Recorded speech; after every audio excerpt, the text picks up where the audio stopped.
Okay, good morning. Good morning. How are things going?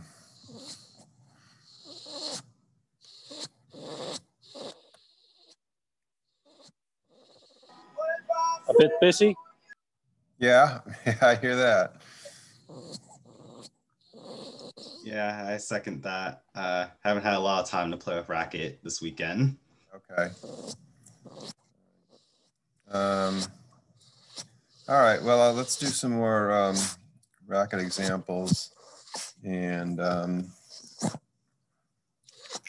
go from there. I'm looking at this. I was just thinking about the timing. This is actually a 3-week module. I thought it was a 2-week module. That's okay.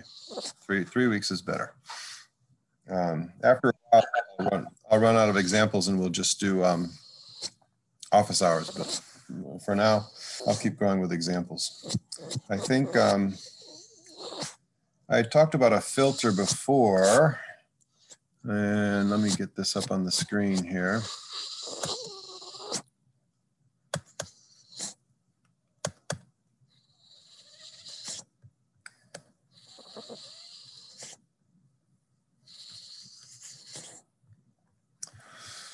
Okay, so if we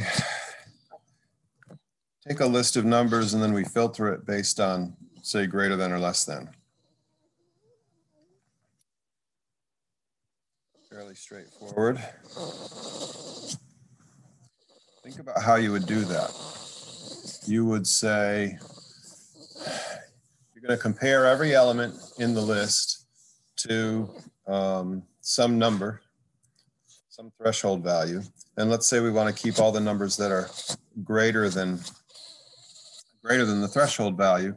So we have to return a list. So you have to think a lot in terms of this functional programming paradigm in terms of, what are my inputs and what are my outputs? What am I putting in and what am I putting back? I'm going to put in a list of numbers and a threshold value. What am I getting back? I'm getting back a list.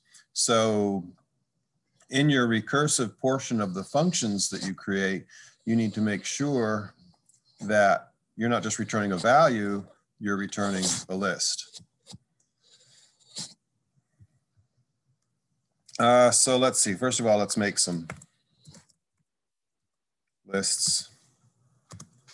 The empty list is always a good one.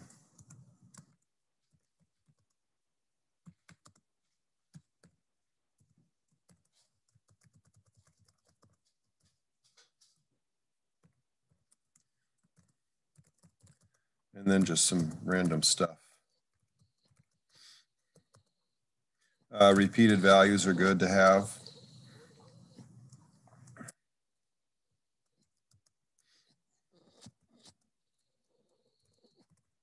Okay. So if I define the filter function, spell this right. Think about what you're going to put in. You're going to put in a list and a threshold. So I called it L and T before.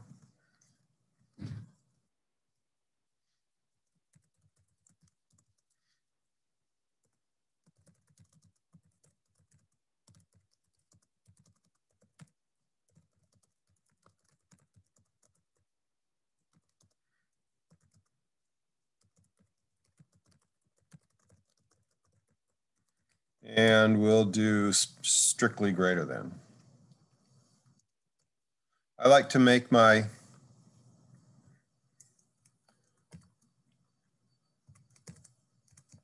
functions empty because that usually it helps me with my parentheses.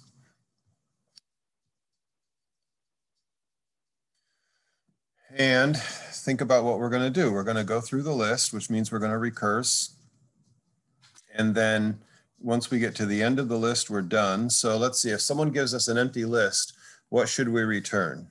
Remember, the input is a list and the output is a list. So if they give us an empty list, what should we return? Would we return the empty list? Pardon?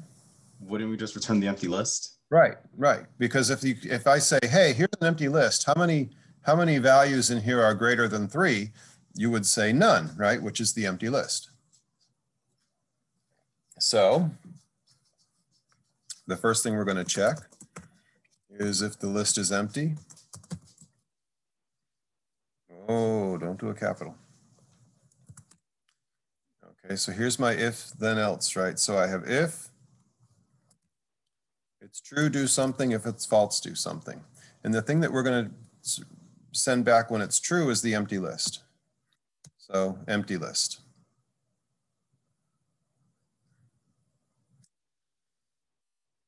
If we're given a list that has more values in it though, more than 0 values in it though, what should we do? How about compare our threshold to the first value in the list? And if that first value in the list is higher than the threshold, then we're going to include it in our returned list. So now we're going to check.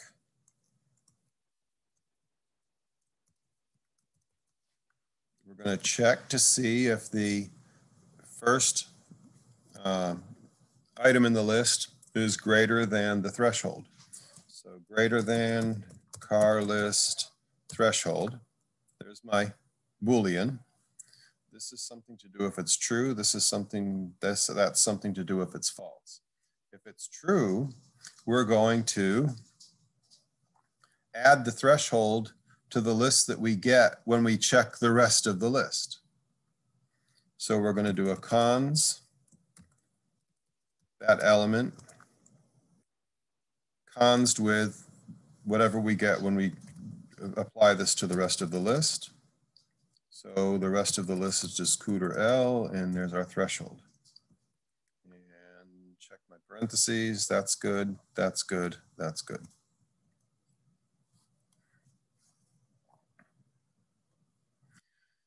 If it doesn't meet that, we're just going to check the rest of the list.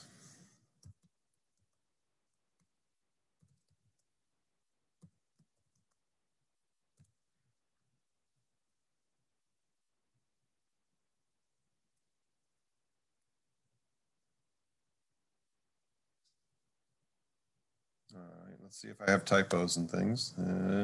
Typo. Whoops. There we go. Okay. So let's see. L1 is that. L2 is that. L3 is that. Filter is a procedure. And if we filter L2, everything greater than 4, we get everything greater than 4. If we filter L3, everything greater than, well, what's in there? 45. Notice since I didn't let it be equal to, it has to be strictly greater than, I did not get 45 back, even though 45 is in the list. And if I filter the empty list, L1, oh, I didn't put a threshold in there.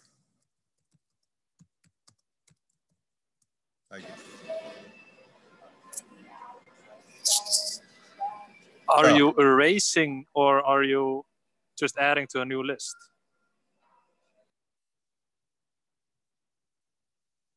Oh, are you saying, how does this relate? How does this relate? 54, 54, 72. How does that relate to the original list L3?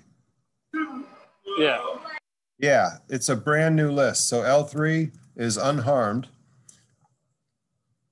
And this is creating a brand new list.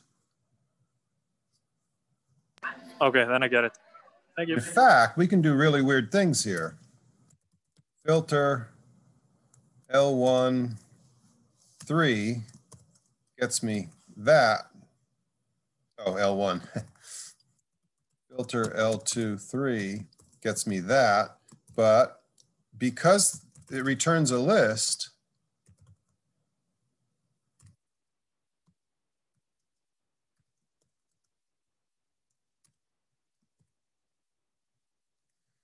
I can filter it again.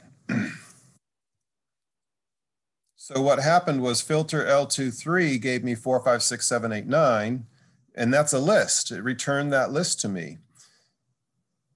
I just took that list as input to this next filter function and filtered it so I only got numbers bigger than 5, and I got 6, 7, 8, 9. Why would you do that? You would never do that, at least in something this simple, because you would just filter on 5 to begin with. But the idea is, in the functional world, you have these lists and you can create new lists from them and use those new lists to be input to other lists. Someone had a question. Where is it? Or a comment. Gosh darn it. This thing hides the.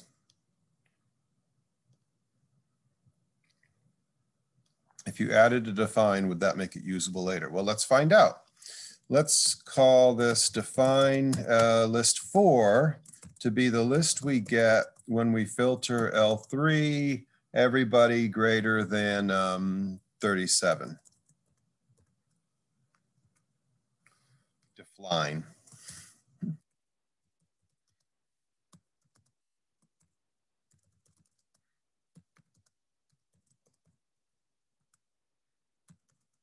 Yes, that's how you do it. Now, it's usable later in the other way that I mentioned too. It's usable here because we called it L4, but it's more common that you're going to use it the way I did by nesting these filter functions. Let's see.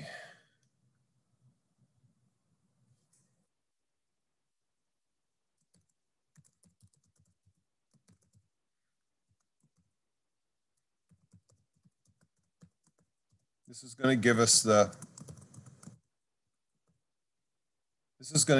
the minimum value in a list.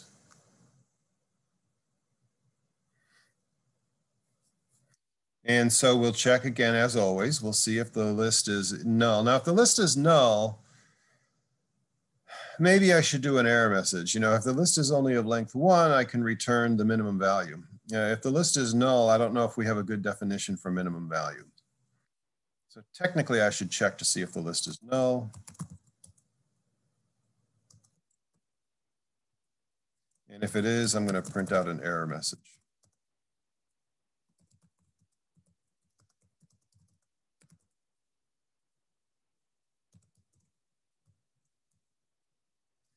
If not,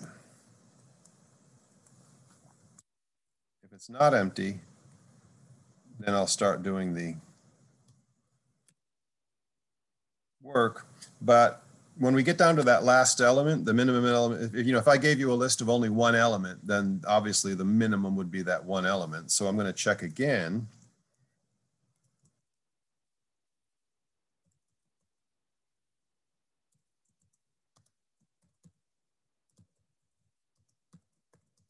If it's equal to 1, then do something, and if not, do something else.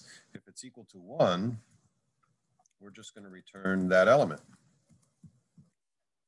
If it's greater than 1, then we'll do this trick that we've done before.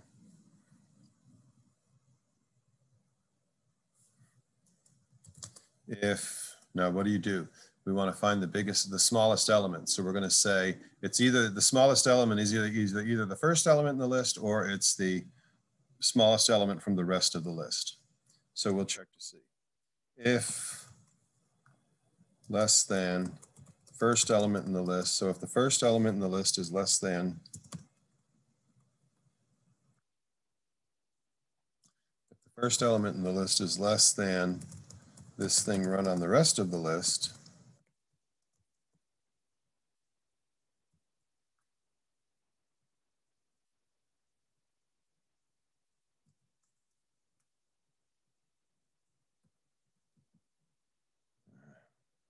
there's my conditional. Something to do if that's true, something to do if that's false.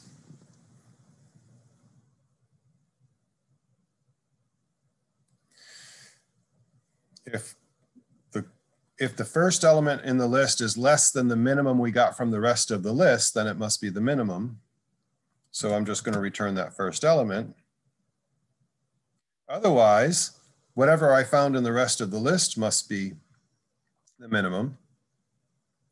So I'm going to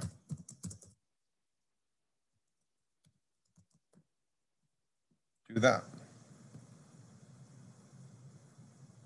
I think I have one too many parentheses. There. No, we're good.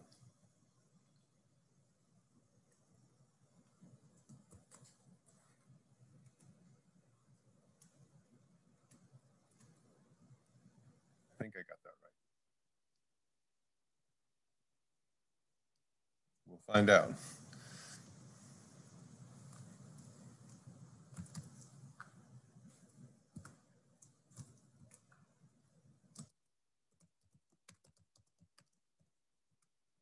That looks good.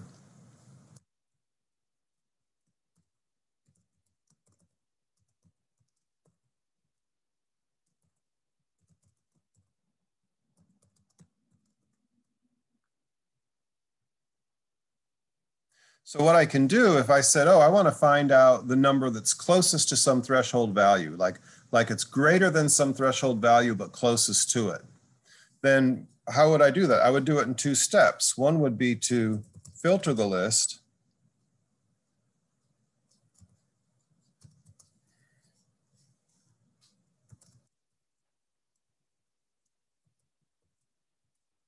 And then I would find the minimum of that list. Well, rather than doing it in a two-step process, for example, what did we make? We made L4 before, right? Oh no, we didn't keep it. Rather than doing this as in a two-step process,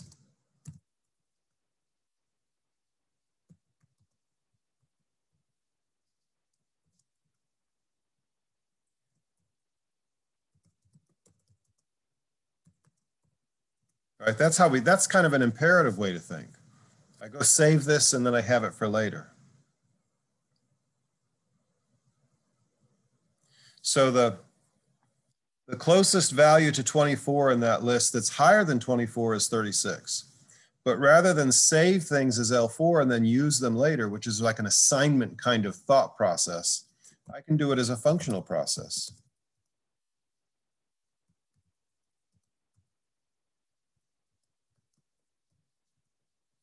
And I don't need to name that list that I got back because I'm just going to hand it to another function.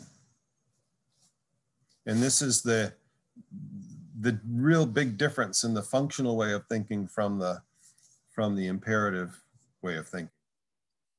This notion of assignment really doesn't make as much sense as the notion of I'm flowing values to and from functions.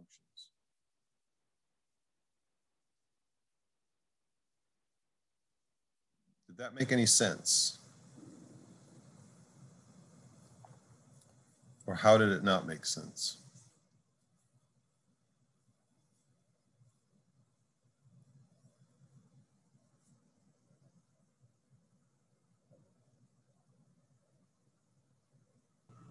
That makes sense to me. Okay.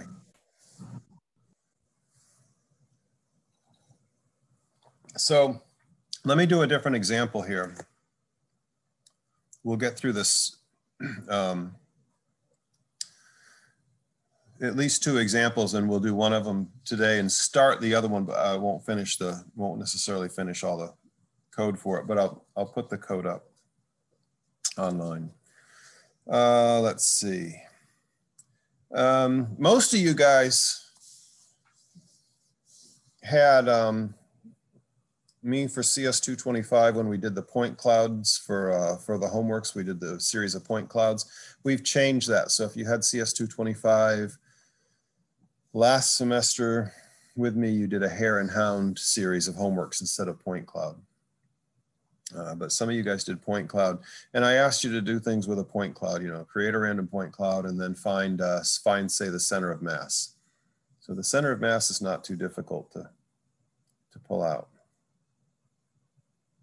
Now in the imperative world, if a point cloud by definition is just a series of ordered pairs, x, y, x, y, x, y, x, y,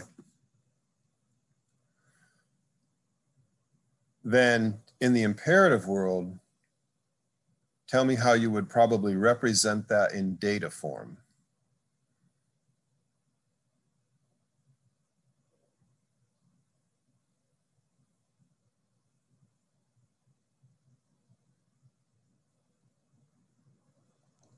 I might be wrong, but the first thing that came to mind was using two separate lists. Okay, yeah, and that's one way that people do it. They have a list for X and a list for Y. Yeah. Right, and well, let's say an array for X and an array for Y, because we're in the imperative world right now, right? Right, so that's one way to do it, an array for X and an array for Y. And another way to do it is to have one array that's two-dimensional. If you have n points, it's a n by 2 array where the 0th position in the array is the X location and the 1 position in the array is the Y location. So you've got X, Y, X, Y, X, Y, X, Y, X, Y as you go down the rows of the array. And then to get the center of mass, you would probably sum up all the X, everybody in the X column, take its average, sum up everybody in the Y column and take its average. And then you return, you're going to return, since it's two values, you're going to return an array that's a 1 by 2 array. The first position being the center of mass X location, the second being the center of mass Y location. If you'd kept it as separate arrays, an array for X and an array for Y, you might return two separate numeric values instead of an array of values. But if you're in a function, normally you can only return one thing, so you put them both in an array so you can return that array. Okay. Similar thing here. And we can think, when we create this thing, think top down or think bottom up. Let's see, if I need to do center of mass, what do I need to do? I need to get the average of the X's. And I need to get the average of the Y's. Well, how do I get the average of something? I have to add them all up. So when you did it imperatively, you added them all up and you stored that value, potentially. And then you took that value that you stored and divided by however many points you had and stored that value. Here we're going to add up all the X's, and instead of storing that value, we'll pass it directly to the function that converts that sum to an average.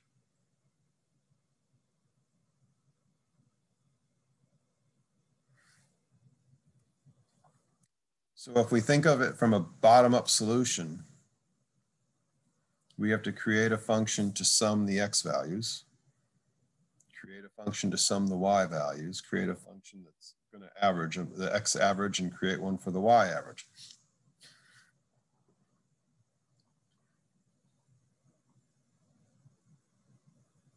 We might only need one of those, but I was sticking with the X and Y's. And then all we're going to return is center of mass function returns the average X location, the average Y location. If PC is the point cloud listed this way, right? So PC is a series of points. Then PC, let's see, in terms of lists, PC is a list of lists where every list inside of it is two values, right? So I've got the definition of a point.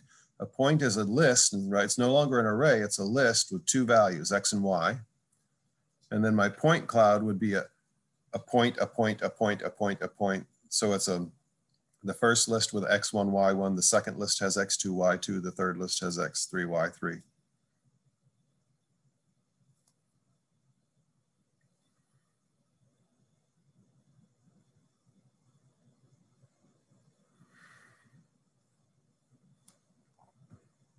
So if I did that, let me clear this stuff out. How do I clear this thing?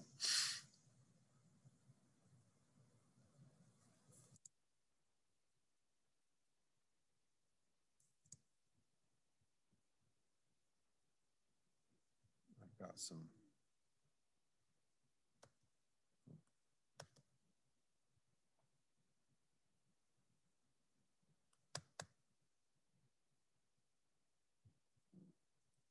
I've got some pre-made lists here.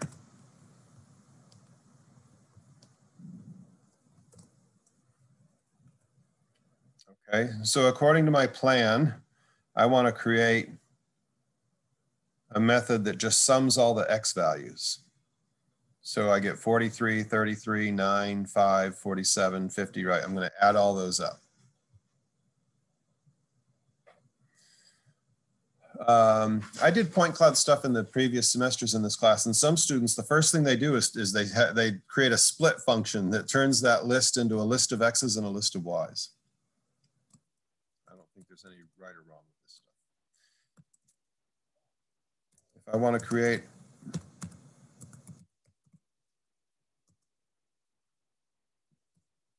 takes in a list. Now remember what you have to, this is the trick. You have to keep track of what the list is. It's a list of points, not X values. It's a list of points.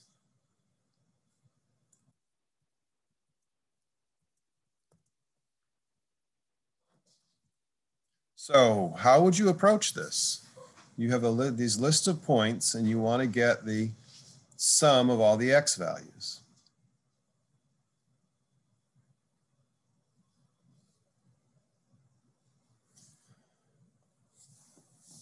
What if I gave you a list with no points in it?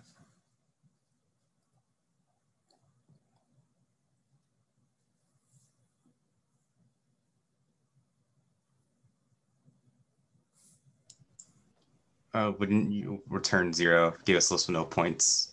I would, because that's the sum. Right.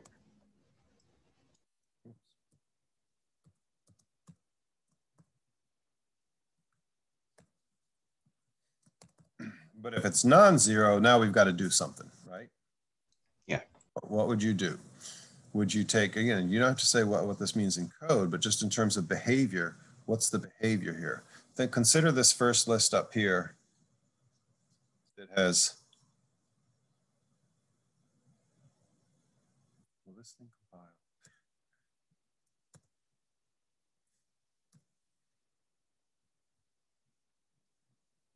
Okay. Consider this list, points list 3. Okay. What's your goal? Forget how you're going to make it happen. What's your goal? You want to do what here? You want to take 43 and add it to 33 and add it to 9, right? Do we agree that's the goal? Yes, you're adding all the X values. Right, we're adding all the X values. So if we're going to add all the X values, let's see, what we're really doing is we're adding the first X value to the sum of the X values when we run this sum function on the rest of the list. Right? If I took 43, again, imperatively, we think, oh, iteratively, left to right, 43 plus 33 plus 9 plus 5 plus 47. But really what you want to think of is, well, that's just 43 added to the sum of the rest of the X values. That's the recursive way to think of it. So it's going to be, I'm going to add the first X value. Now, what's the first X value? How do I get it out of there? If I do car L, what do I have on my hands? What do I get when I do car L? It gave you 43.23 since it's pulling that first. Right, and if you're not sure, try it. Whoops, car L, oh, car P list. What am I doing? P list 3, right? Since every element in the list is made up of series of points, right? Or the list is made up of series of little lists. So when I pull out the car, what I've really got is a little list, a list of 2 elements. So in order to get to that 43, I actually have to do the car of L. That's 43. So that part that's shaded right now is 43, at least when we first start.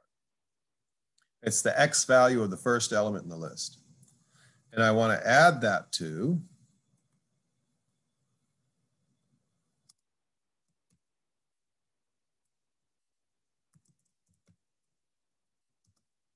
the sum of the X values from the rest of the list.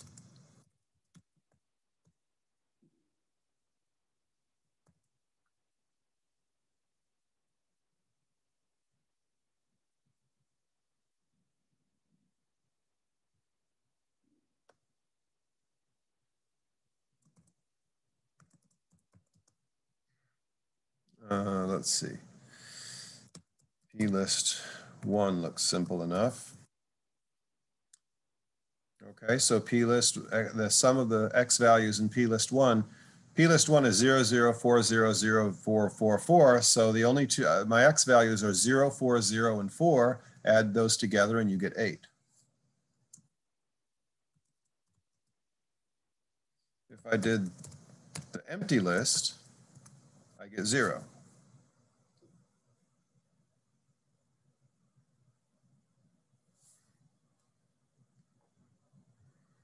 That's a pretty simple function, right? Now that I've done that, how would I get the average of those values? I want to create the average X value. And I'm going to input my list.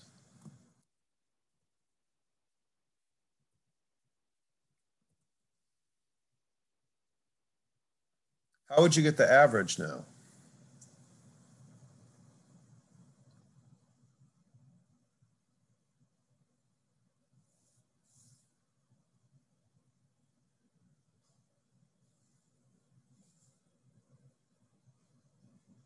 Can you get the sum?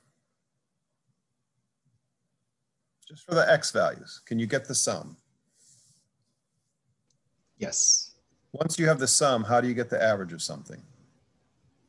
Divide by total. Divide by the total, right. The total number, whoops.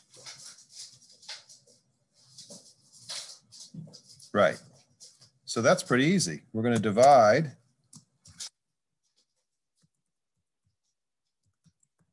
and what's the total numbers? It's just the length of L. That's how many points there are.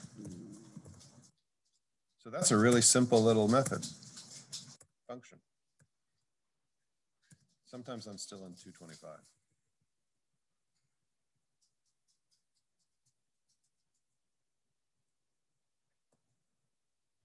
Again, much like you are encouraged to do an object-oriented programming language where you make your methods really small and each one does a very specific little job, you can make functions here that are very small. Each one does a very specific little job, and then you compose them together to get the more complex behavior.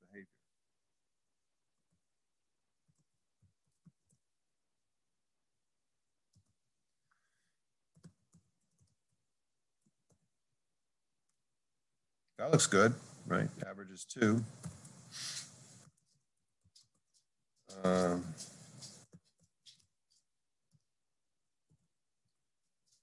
The average there is 231. I'm sorry, the sum there is 231. And there are how many elements in the list?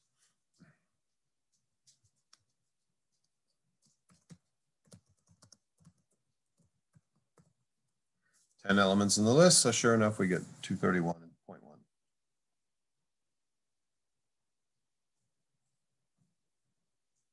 So you can see we're starting to build up to this. In fact, all I have to do for the center of mass calculation is do this same thing for the Y values. And then my center of mass is just going to return X average Y values. So if I do define Y sum, now this is going to be almost exactly the same as the X sum. The only reason I'm doing it slightly differently is because with the X sum, I had to grab, once I grabbed that point out of the list, the X value was the first value, and now I need to grab the second value out of the list.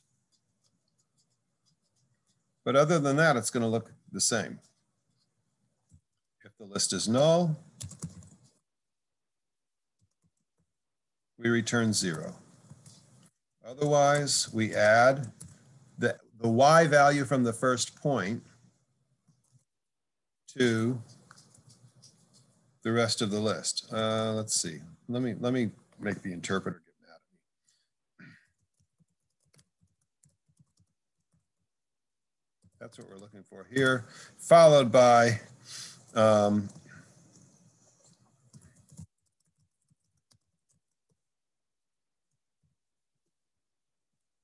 okay. All right, so I said Y value from first point. How do we actually get it? If I have my list, how do I get the first point out? It's the car. And then how do I get the second point, the second value out? Take the sum, divide car then cooter, right? So I have to do, let's see, let's check it down here. If I do car P list 2, that's that point. So now I'm going to do the cooter of the car of P list 2. Oh, that's not right. The cooter of the car of P list 2. And that's 5. But notice it's in list form. So oddly enough, I have to do car of the cooter of the car of P list 2. Finally, I get to that Y value. A little ugly, but you get there. And that's, again, you have to keep track of what is it that I'm holding at any particular point in time. Is it a list? Is it a value? Is it a list that contains other lists? That kind of thing. So what I need to do here is car, cooter, car, of the list, L. All right. And then how do I get to the sum of the rest of the list? That's what's going to go in these parentheses, is the sum of the rest of the list.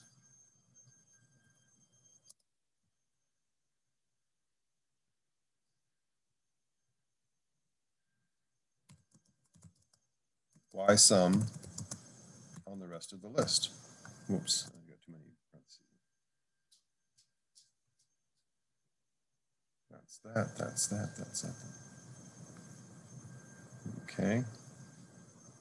Now we can check it.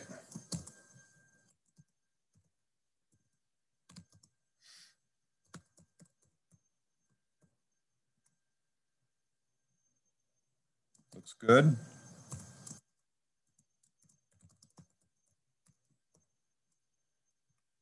All right, looks good.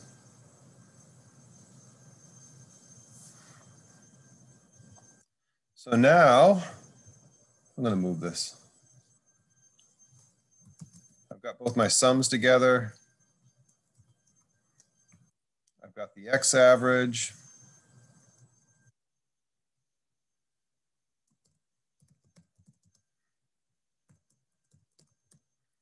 I've got the Y average now, is just as easy. Now that I have the sum of the Y's, it's just divide. Y sum L divided by the length of L. Okay, and now to return the center of mass.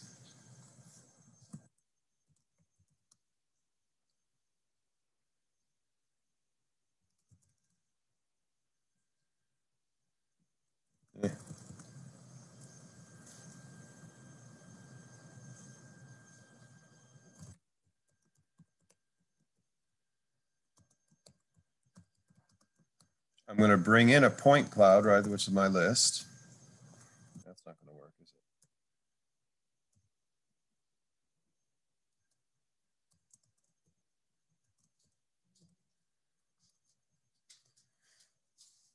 it? And what am I going to get back?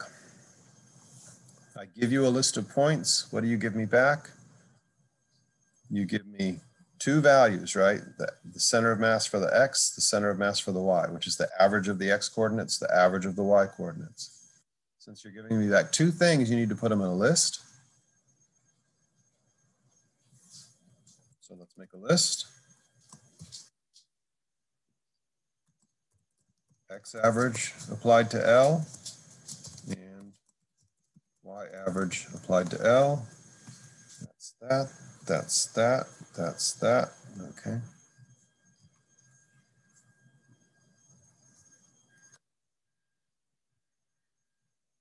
So if I want to do, what do I call that thing? Point cloud center of mass. On P list 1. P list 1, by the way, was 00400 for box it, right? All the 4 points around a box of length 4. And what do you know? The center of mass is in the center of the box, 2, 2. P-list 1, P-list 2, P-list 3, P-list 4. There's our 4 lists. And if I apply the point cloud,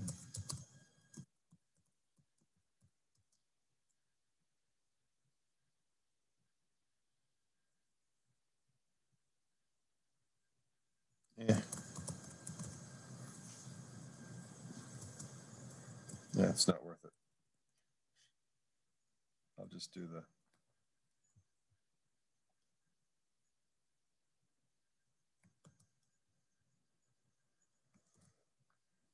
apply it to P-list 2.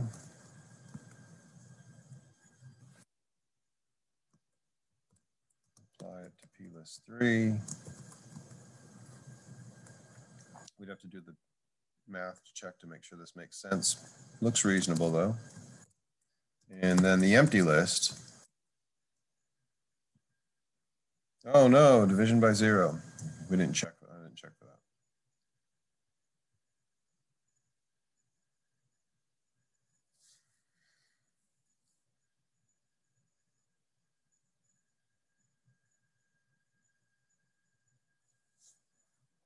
You see how instead of assigning to a value and then that value is stored over here so I can go get it, I immediately can just pass that result to another function.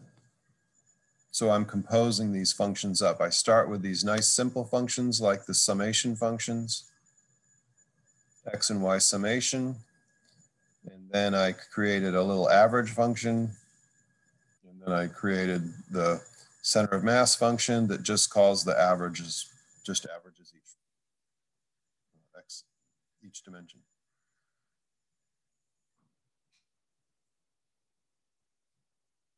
So I'm not really storing any, it's not like I'm really storing any values in memory the way we think of it with arrays and iterating through an array.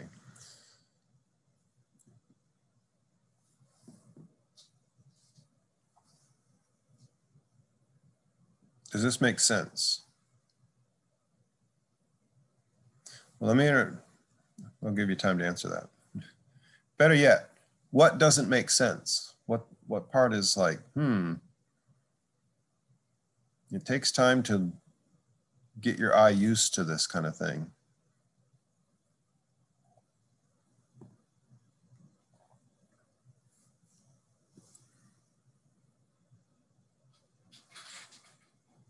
I understood this one a lot better than the first example. Things just start clicking somehow. Yeah. After a while that you have the aha moment, or at least glimmers of the aha moment, Let me start one. I'll start it now. I'll introduce it. We'll talk about it on Wednesday. This is closer to the homework question, which is given a list of rectangles, find the rectangle with the biggest area. This is the largest distance problem. If I have the largest distance between 2 points,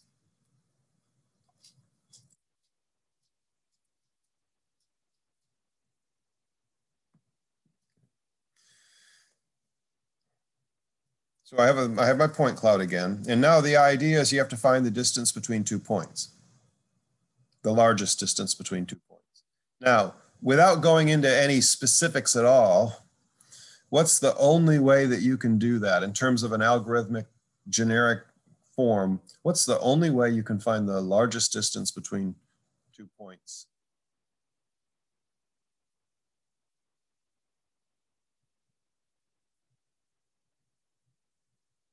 Check all the distances, right? Yeah. That's the only way. Check them all.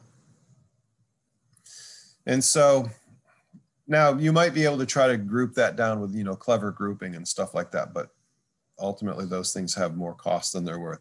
And how would you check them all? Well, I would take P1 and find the distance from P1 to P2 and then P2 to P3, I'm sorry, P1 to P3 and P1 to P4 and P1 to P5, right? So I would say P1, I'd get all the distance of everybody on the list. And now that I have those distances, I can take P2 and get all the distances from P2 to P3 and P3 to P4 and on down the list. So the way I would do it is I would get the distance from P1 to P2, P1 to P3, P1 to P4, all the way down the list, everybody to the right. And then I don't need to do P2 and P1 because that's going to be the same as P1 and 2, right? So I can do P2 to P3, P2 to P4, P2 to P5, again, all the way down the list. Then I would start with P3 and get its distance to P4 and P5 and P6 all the way down the list. And finally, my last one would just be the distance between P n minus 1 and n, right? The last 2 points. So I'm going to make all these lists. And then what I can do is pull out the maximum of each list, right? Find max is an easy function. We've already built that a couple times. So I can do find max of each list. What does that give me? Well, that gives me another list, but it's a list of all the maximums. And then I can run find max on that list again, and I'll find the maximum of the maximums.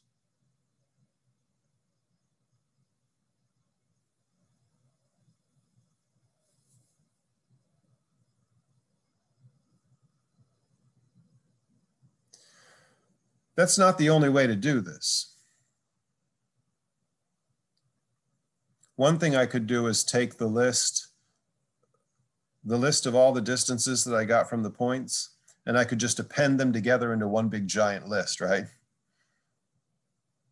And then find the maximum from that one big giant list. That's another way to do that.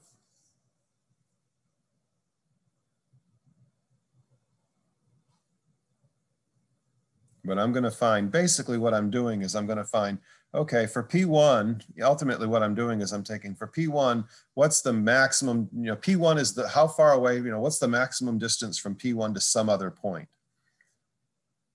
And then I'm going to say, what's the maximum distance from P2 to some other point? What's the maximum distance from P3 to some other point? What does that give me? It gives me a list of maximums on a point level.